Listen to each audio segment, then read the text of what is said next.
Hello বন্ধুরা, এই বৃষ্টি বৃষ্টি হচ্ছে। ছেলে একটু যায় মাংস নিয়ে আসছে। আর মাংসটা কিন্তু একদম শর্টকাট রান্না করতেছি, একদম নতুন করে, একদম শর্টকাট। আর মাংসটাকে এখন এই যে সব আলুটাকে কাটি, কিচ্ছু কিন্তু ভাজাভাজি করলাম না আমি, একদম শর্টকাট, সবাই করতে পারবে চোখ বন্ধ করে।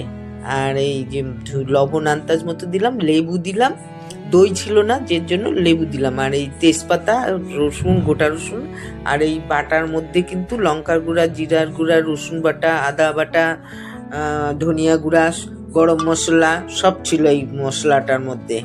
তা এই মশলাটা দিয়ে পুরা মাখাটা কিন্তু খুব ভালো করে মাখতে হবে, মাখাটা যেন করে পুরা মিশে যায়। আধা রান্না মানে মাখার মধ্যেই হয়ে যাবে। তাই যে এর মধ্যে জলও দিলাম না কিন্তু, আমি ঢাকা দিয়ে দিছি। দেখেন কত জল বেড়েছে কিন্তু ওর থেকেই। কিন্তু এখন এইটাকে, জলটাকে পুরা শুকাবো, শুকায়ে কষাবো, কেন কি যেহেতু কাঁচা মশলাগুলা ওগুলা একদম কষাবো। কষে যখন তেল বেড়াই যাবে, আর পাশের চুলায় গরম জল করে রাখছি, আর গরম জলটা দিব। কেন কি ঠান্ডা জল এর মধ্যে দিতে হয় না, তাহলে সব জিনিসগুলা শক্ত হয়ে যায়।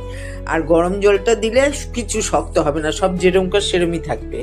তো সেই জন্য গরম জলটাই ব্যবহার করতে লাগে।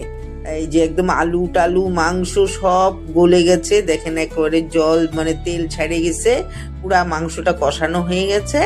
আমি এখন এই যে কাঁচা লঙ্কাও দিয়ে দিলাম, মাংসটা কিন্তু হয়ে গেছে এখন শেষে।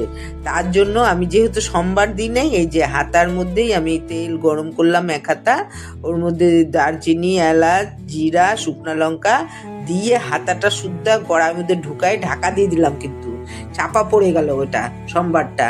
তার জন্য দেখেন কালারটাও মাংসর চেঞ্জ হয়ে গেল, আর এত সুন্দর একটা গন্ধ বের হয়ে গেছে, যেহেতু এটার মধ্যে সোমবার পড়ে গেল সেই হয়েছে।